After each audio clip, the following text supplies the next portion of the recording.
Vous est-il déjà arrivé de tenir entre vos mains une petite branche toute sèche, toute flétrie, en vous disant que c'était fini? Et si je vous disais que ce simple bout de bois mort peut laisser sortir des racines vigoureuses en seulement 48 heures? Je sais, ça ressemble à de la magie ou à un tour de passe-passe. Mais aujourd'hui, nous allons voir comment faire repartir des boutures totalement desséchées en un temps record. On va redécouvrir une méthode ancestrale, transmise de génération en génération, et pourtant mystérieusement oubliée par les jardiniers d'aujourd'hui. Je vous le garantis, après avoir vu cette vidéo, vous ne jetterez plus jamais la moindre petite branche sèche. Nous allons percer le secret qui force même le bois le plus têtu à reprendre vie.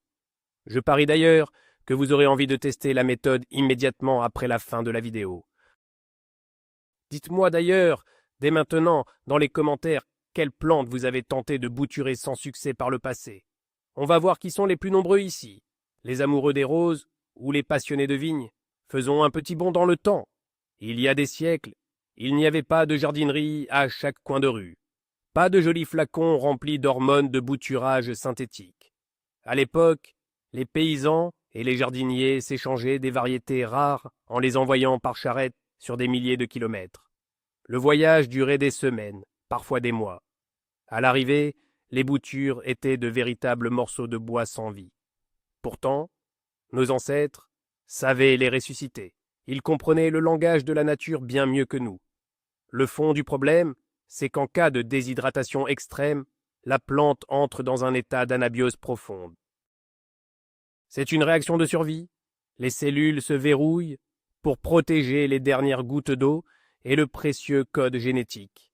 Les techniques modernes, elles, sont conçues pour des tiges fraîches et pleines de sève.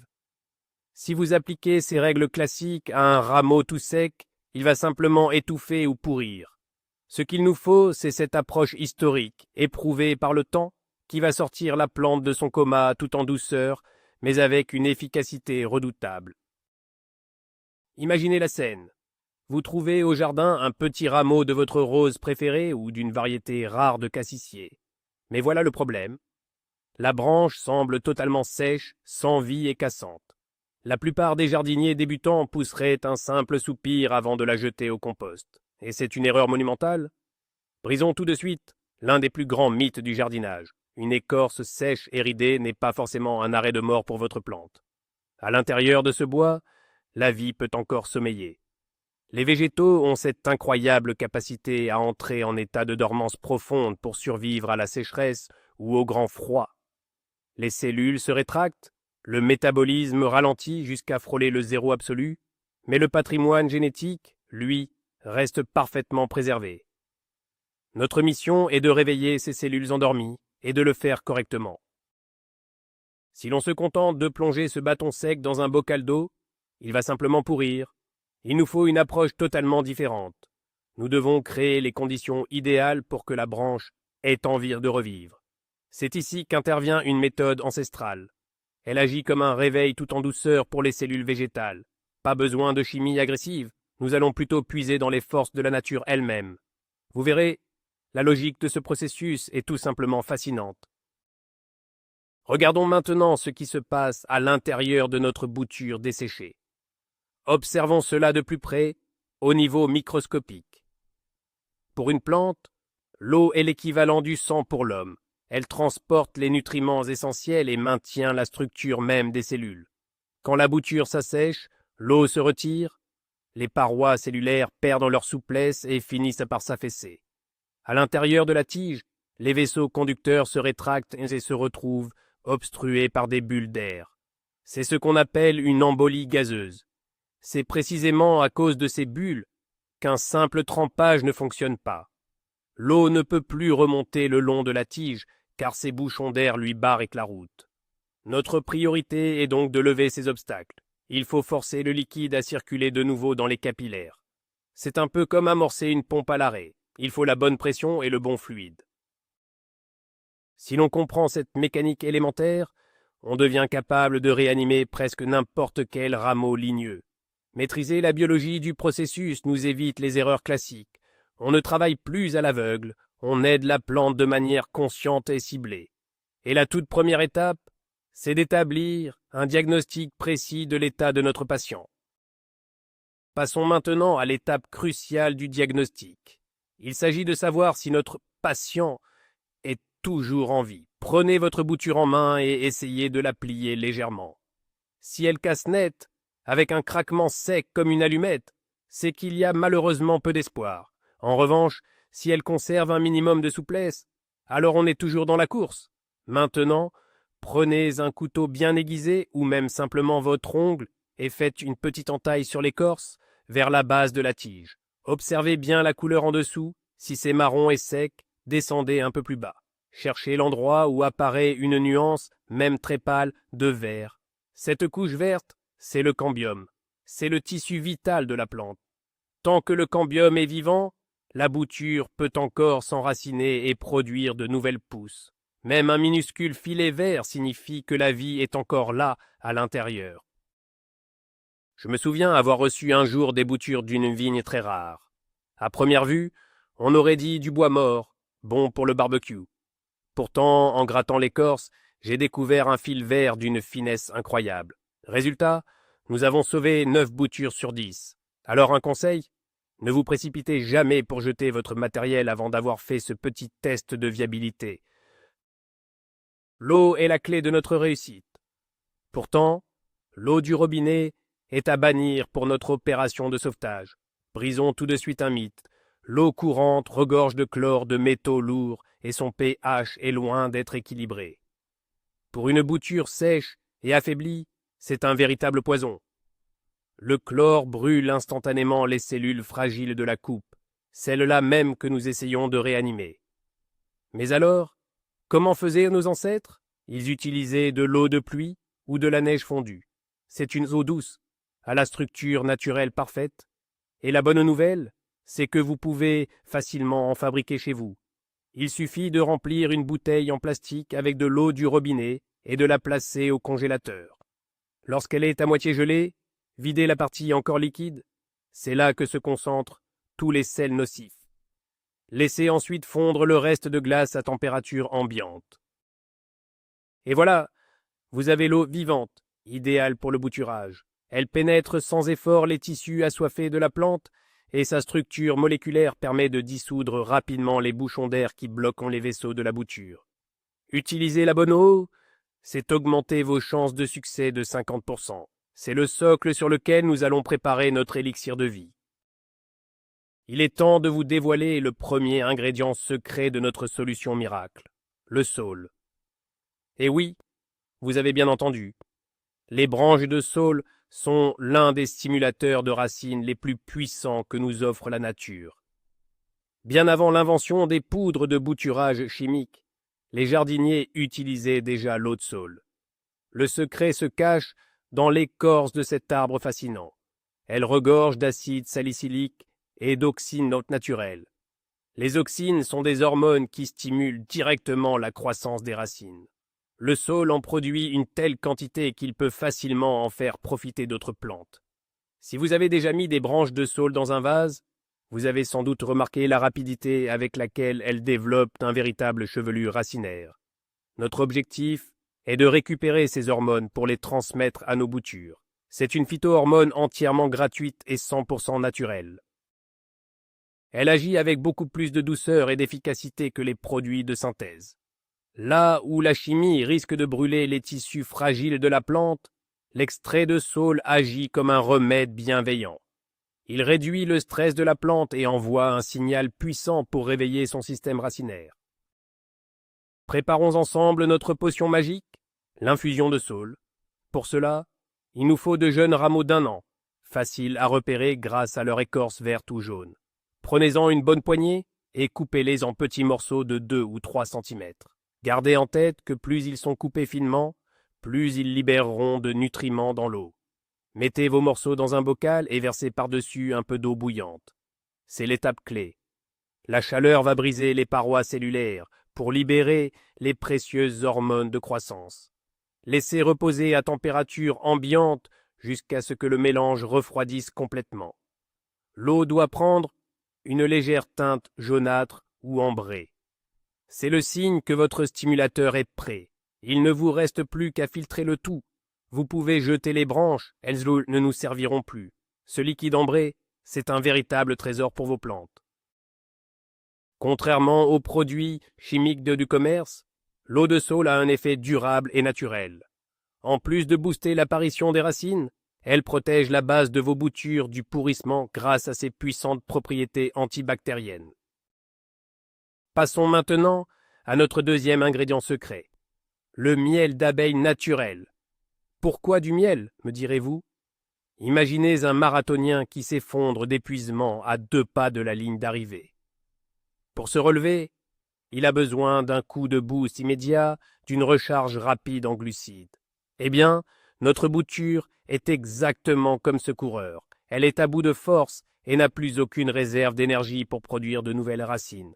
Le miel regorge de glucose, de fructose et d'une multitude de vitamines et d'oligo-éléments. C'est de l'énergie pure, sous une forme directement assimilable. Mais ce n'est pas tout. Le miel possède aussi de puissantes propriétés antiseptiques. Il va agir comme un véritable bouclier, protégeant les coupes de la bouture contre les bactéries et les champignons qui adorent proliférer en milieu humide. Pour la préparation, une simple cuillère à café de miel par litre d'eau de fonte suffit amplement. Il était primordial d'utiliser du vrai miel et non du sirop de sucre. Diluez d'abord le miel dans un peu d'eau tiède pour qu'il se dissolve parfaitement. Surtout, n'utilisez jamais d'eau bouillante, car la chaleur détruirait tous les enzymes bénéfiques du miel. De l'eau tiède et rien d'autre. Mélangeons maintenant nos ingrédients dans les proportions idéales. Prenez 1 litre d'eau de fonte pure, à température ambiante. Ajoutez-y votre infusion de branches de saule préalablement filtrées. Versez ensuite une cuillère à café de miel dilué et mélangez soigneusement. Nous obtenons ainsi un élixir unique, une recette ancestrale qui a fait ses preuves. Il contient les hormones de croissance naturelle du saule, ainsi que l'énergie et la protection offertes par le miel. Le tout est porté par une eau parfaitement structurée. Cette solution va droit au but et règle les 3 problèmes majeurs d'une bouture sèche. Elle stoppe la déshydratation, apporte la force nécessaire à la croissance et déclenche le processus d'enracinement. C'est un parfait exemple de synergie naturelle. Le miel aide les hormones du saule à pénétrer rapidement les tissus de la plante, tandis que l'eau de saule transporte les nutriments du miel dans chaque cellule de la bouture. Préparez ce mélange juste avant de l'utiliser. Comme il s'agit d'un produit vivant et 100% naturel, il ne se conserve pas. Parlons d'une idée reçue très répandue. Beaucoup de jardiniers pensent que plus on utilise d'hormones de bouturage, meilleurs seront les résultats. C'est un mythe dangereux. Les stimulants chimiques y sont certes efficaces sur des boutures vigoureuses, mais pour des rameaux secs ou affaiblis, ils peuvent être fatals. C'est comme si vous forciez une personne épuisée à courir un sprint. La chimie donne un ordre brutal à la plante de s'enraciner alors qu'elle n'a plus ni eau ni énergie. Résultat, elle brûle ses dernières de ressources et finit par mourir. Notre solution naturelle, elle, agit tout en douceur. D'abord, elle hydrate la plante. Ensuite, elle la nourrit. Et c'est seulement après qu'elle l'incite délicatement à faire des racines. C'est une approche qui respecte la physiologie végétale. On ne brusque pas la plante, on lui offre un véritable séjour en cure thermale. J'ai vu des centaines de boutures gâchées par des poudres chimiques, mais je n'en ai jamais vu une seule souffrir de l'eau de saule au miel. La nature connaît la juste mesure. Faites confiance à cette recette ancestrale et vous verrez la différence de vos propres yeux. Passons maintenant à la phase chirurgicale. Il est crucial de bien préparer nos boutures avant de les plonger dans la solution. Actuellement, leurs extrémités sont obstruées par des tissus desséchés.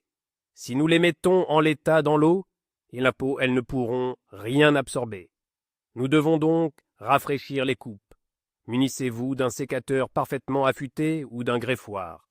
Votre outil doit être d'une propreté irréprochable, préalablement désinfecté à l'alcool. Pratiquez une nouvelle coupe en biseau, à 45 degrés, environ 1 cm sous le bourgeon. La coupe doit être nette, sans écraser l'écorce. Si vous constatez que le bois est sec et brun, remontez un peu plus haut jusqu'à atteindre les tissus vivants. Pour la partie supérieure, Faites une coupe droite, 1 à 2 cm au-dessus du dernier bourgeon. Et voici un petit secret de vieux maître. Pratiquez 2 ou 3 légères incisions longitudinales sur l'écorce, à la base de la bouture, sur environ 2 cm de long. Entaillez simplement l'écorce jusqu'au cambium. C'est à cet endroit que se formera le cal de cicatrisation et c'est précisément de ces incisions que jaillira un système racinaire puissant. Passons maintenant à l'étape cruciale, le trempage. Munissez-vous d'un récipient propre, en verre ou en plastique, et versez-y votre préparation à base de miel et de saule. Soyez très attentif, car voici un point essentiel. Vous devez immerger vos boutures presque totalement. Seul le bourgeon supérieur doit rester à l'air libre. Pourquoi procéder ainsi? C'est simple. Nos boutures sont sévèrement déshydratées. Si l'on se contentait de tremper uniquement la base, l'humidité mettrait beaucoup trop de temps à remonter. Entre-temps, la partie supérieure risquerait de dépérir définitivement. En les immergeant complètement, l'eau pénètre partout, à travers l'écorce et par chaque bourgeon. C'est une véritable méthode de réanimation intensive. La plante se remet à boire par tous ses pores. L'eau chasse l'air qui bloque les tissus, le miel apporte l'énergie nécessaire et les auxines imprègnent les fibres végétales. Laissez-les dans cette position pendant exactement 24 heures. C'est la première étape de notre marathon de 2 jours. Durant cette période, les tissus vont se gorger d'eau et de nutriments. La plante va alors se regonfler, littéralement, comme une éponge. Mais attention, mettre simplement vos boutures dans l'eau ne suffit pas. Il faut leur créer un microclimat idéal. Dans nos intérieurs, l'air est souvent bien trop sec, surtout pendant la période de chauffage. Résultat, l'humidité s'évapore du bourgeon plus vite qu'elle ne remonte par la tige. Pour éviter cela, nous allons créer un effet de serre. C'est très simple. Recouvrez votre récipient d'un simple sac en plastique. Fermez-le bien de manière à maintenir une humidité totale à l'intérieur. Vous êtes en train de fabriquer une véritable petite serre tropicale pour vos petits protégés. Dans ces conditions, la bouture ne perd plus d'eau par évaporation. Elle peut alors consacrer toute son énergie à son développement interne. Sans cette protection, même la meilleure des solutions nutritives pourrait rester inefficace. Petite astuce, j'utilise souvent des bouteilles en plastique coupées. C'est idéal pour coiffer les bocaux de bouturage. On obtient ainsi un dôme rigide et fiable.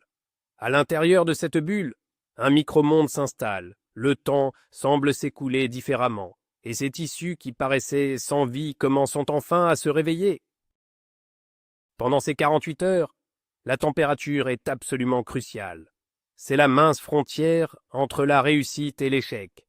S'il fait trop froid, le processus de réveil ne s'activera pas et vos boutures resteront simplement inertes dans l'eau.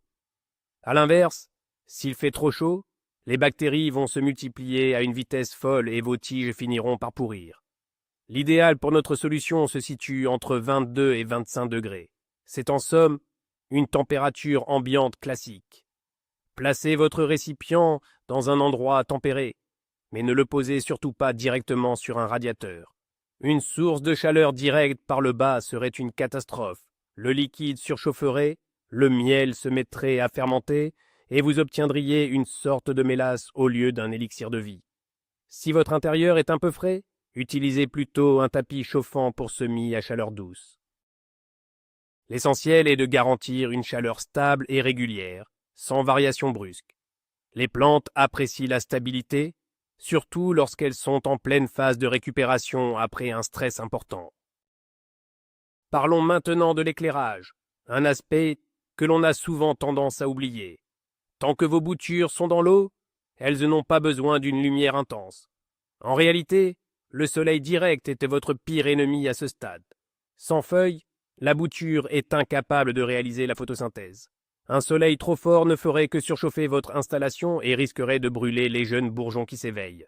Votre objectif est de créer une ambiance de lumière tamisée, douce, voire une légère mi-ombre. Vous pouvez placer votre récipient sur une table au fond de la pièce ou sur le rebord d'une fenêtre orientée au nord.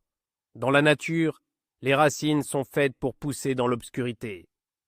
Si le bas de la bouture reçoit trop de lumière, la plante est totalement désorientée. Elle ne sait plus distinguer le haut du bas. Une lumière diffuse, au contraire, envoie le bon signal au bon endroit. Le bourgeon supérieur comprend qu'il doit s'étirer vers cette source de clarté, tandis que la partie immergée se prépare à développer ses racines dans un environnement sombre et humide. En procédant ainsi, nous recréons artificiellement les conditions idéales pour donner naissance à une nouvelle vie. Voyons où nous en sommes après exactement 24 heures. C'est une première étape cruciale. Vous pouvez maintenant retirer le sac pour examiner vos boutures. Les changements sautent aux yeux. Si tout s'est bien passé, l'écorce doit être légèrement gonflée et bien tendue. Les zones qui semblaient flétries se sont lissées. Vous remarquerez aussi que la bouture est plus lourde. Elle s'est littéralement gorgée d'eau. Les bourgeons, qui ressemblaient hier à de simples écailles sèches, sont devenus plus fermes et ont pris du volume. C'est la preuve que les canaux capillaires sont activés, les bulles d'air ont été évacuées, et la sève peut circuler librement dans la tige. À ce stade, nous allons changer la position des boutures. Sortez-les de la solution et videz une partie du liquide. Ne gardez qu'un fond de 3 ou 4 cm dans le bocal. Placez ensuite les boutures à la verticale. Désormais, seule la partie basse, celle avec la coupe et les incisions, doit tremper dans l'eau. Recouvrez à nouveau le tout avec le sac. Nous entamons la deuxième journée. La plante est bien hydratée. Elle va maintenant pouvoir concentrer ses hormones de croissance vers la base de la tige. Le deuxième jour est celui d'une magie invisible. Sous l'impulsion des hormones de Saule, la plante a reçu l'ordre de croître, tandis que le miel lui a insufflé l'énergie nécessaire. Désormais, toute cette vitalité converge vers le bas, vers les incisions que nous avons pratiquées. Les cellules du cambium s'activent et commencent à se diviser intensément. Encore 24 heures de patience pour atteindre ce cap fatidique des 48 heures. Retirez alors la protection et observez attentivement la base ainsi que les scarifications. Un spectacle fascinant vous attend. De petits reliefs blancs ou légèrement jaunâtres apparaissent à l'endroit des entailles. On dirait des grains de semoule ou des perles de cire. C'est le cal. Ce tissu cicatriciel est le berceau des futures racines. L'apparition du cal marque la réussite totale de notre mission. Nous avons sorti la plante de sa léthargie pour la pousser à bâtir un nouveau système racinaire. La bouture a repris vie. Évidemment, ce ne sont pas encore les longues racines prêtes pour la mise en terre, mais l'étape la plus complexe et la plus critique s'est franchie. Le mécanisme est lancé. La plante est désormais prête à faire le reste toute seule. Dès que l'on voit apparaître ce fameux cal blanc, il est temps de changer de tactique. Inutile de laisser les boutures dans l'eau plus longtemps, elle a déjà fait son travail. Si vous les laissez dans le liquide, les futures racines risquent de s'asphyxier par manque d'oxygène et de finir par pourrir. L'étape suivante consiste à transférer les boutures dans un substrat léger et aéré. La perlite, la vermiculite ou du sable de rivière bien lavé sont des choix idéaux. Vous pouvez aussi utiliser de la sphaigne humide. La règle d'or est d'utiliser un milieu pauvre, sans terreau ni engrais. À ce stade, la moindre matière organique provoquerait un début de décomposition. Remplissez des gobelets en plastique transparent avec le substrat choisi, sans oublier de percer des trous de drainage au fond. Humidifiez légèrement avec de l'eau claire. À l'aide d'un crayon, formez un petit trou pour y insérer délicatement votre bouture. Tassez le substrat avec une extrême douceur pour ne pas abîmer le cal, qui est encore très fragile. Grâce à la transparence du gobelet, vous pourrez observer, d'ici quelques jours seulement, ces petits points blancs se transformer en de belles racines vigoureuses. Dans ce nouvel environnement, l'humidité est primordiale.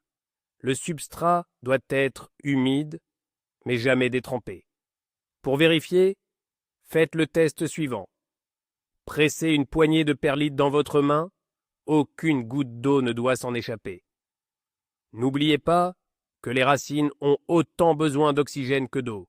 Recouvrez à nouveau vos boutures d'une cloche transparente pour maintenir une bonne hygrométrie. Mais attention, il faudra désormais aérer vos plants quotidiennement. Retirez la protection environ 15 à 20 minutes par jour. Cela permettra d'habituer progressivement la jeune plante à l'air ambiant, tout en évitant l'apparition de moisissures. D'ici 1 à 2 semaines, vous commencerez à apercevoir de belles racines blanches à travers les parois du pot. Au sommet, les bourgeons reprendront vie pour laisser place à de nouvelles feuilles bien vertes. C'est à ce moment précis que vous pourrez savourer votre réussite. Une fois que les racines auront bien colonisé tout l'espace, vous pourrez enfin rempoter votre plante dans un terreau riche et nutritif. Vous avez maintenant terminé avec succès tout le cycle de sauvetage et d'enracinement. Prenons un cas concret. On nous offre souvent de magnifiques bouquets de roses. Mais au bout de quelques jours, les fleurs se fanent et les tiges commencent à se dessécher. En général, on finit par s'en débarrasser. Pourtant, vous connaissez désormais le secret. Un jour, j'ai sauvé une superbe rose rouge foncée grâce à cette méthode. La tige était déjà toute flétrie. J'ai prélevé des boutures, rafraîchi les coupes, et je les ai fait tremper dans notre préparation à base de miel et de saule. On le sait, le rosier est une plante plutôt délicate, voire capricieuse. Mais la force vitale du saule a fait des miracles. En 48 heures, le cal de cicatrisation s'était formé en un anneau si dense qu'il paraissait presque irréel. J'ai alors repiqué les boutures dans de la perlite. Et à peine un mois plus tard, j'avais un jeune plant vigoureux doté d'un excellent système racinaire. Aujourd'hui, ce rosier s'épanouit dans mon jardin et me rappelle chaque jour à quel point la nature est résiliente. L'essentiel, c'est de lui donner le petit coup de pouce nécessaire. Cette méthode fonctionne à merveille, aussi bien pour le jardin que pour vos plantes d'intérieur. Essayez donc de bouturer ainsi une tige fatiguée de ficus ou de géranium. Prenons un autre exemple frappant, les boutures de vigne. Les passionnés s'échangent souvent des variétés rares de parcolis, mais avec les aléas du transport, il arrive que les boutures arrivent totalement desséchées. Au lieu de rameaux bien verts, on reçoit de simples morceaux de bois mort. C'est exactement ce qui m'est arrivé il y a quelques années. Les tiges étaient tellement sèches qu'elles teintaient comme du verre quand on les entrechoquait. J'ai alors appliqué notre protocole de sauvetage de 48 heures. D'abord, une immersion totale pendant 24 heures dans une infusion de saule et de miel. Ensuite, 24 heures de plus, mais cette fois-ci en laissant simplement tremper la base dans un fond de solution. Le résultat a été spectaculaire. Le cal de cicatrisation s'est développé avec une telle force que l'écorce a littéralement éclaté le long des incisions. Cette année-là, le taux de reprise de ces morceaux de bois a frôlé les 100%. Cette méthode ne vous évite pas seulement du stress, elle vous fait faire de réelles économies. Plus besoin de racheter des plants coûteux pour remplacer ceux qui n'ont pas survécu. Vous apprenez à créer la vie à partir de ce qui semblait bon pour la poubelle. C'est un tout autre niveau de maîtrise horticole. Vous ne dépendez plus des caprices de la météo ou des retards de la poste. Vous avez désormais entre les mains un véritable outil pour maîtriser la vitalité de vos plantes. Et voilà, étape par étape, nous avons accompli ensemble un petit miracle. Ce qui semblait mort et sans espoir a retrouvé la force de grandir et de s'épanouir. 48 heures, quelques branches de saule, une cuillerée de miel et de l'eau de neige, des choses simples mais capables de révolutionner votre vision du bouturage. L'importance de cette méthode est immense. Vous détenez désormais un savoir précieux pour multiplier des variétés rares, sauver des plantes en péril et créer un jardin magnifique à partir de presque rien. Au-delà des économies, c'est surtout la joie de créer et de comprendre les lois profondes de la nature. En résumé, retenez bien ceci. Ne vous précipitez pas pour jeter ce qui semble sec. Une eau de qualité, des stimulants naturels et le bon microclimat peuvent réveiller la vie, même au cœur du bois le plus récalcitrant. Merci infiniment d'avoir regardé cette vidéo jusqu'au bout et d'avoir suivi cette aventure à mes côtés. Si ces conseils vous ont été utiles, n'oubliez pas de vous abonner et de laisser un pouce bleu. C'est pour moi le meilleur moyen de savoir que mon travail vous aide vraiment. Et bien sûr, j'attends vos témoignages en commentaire. Quelle est la bouture la plus désespérée que vous ayez réussi à sauver et quel était votre secret? Partageons notre expérience et rendons le monde un peu plus vert, ensemble.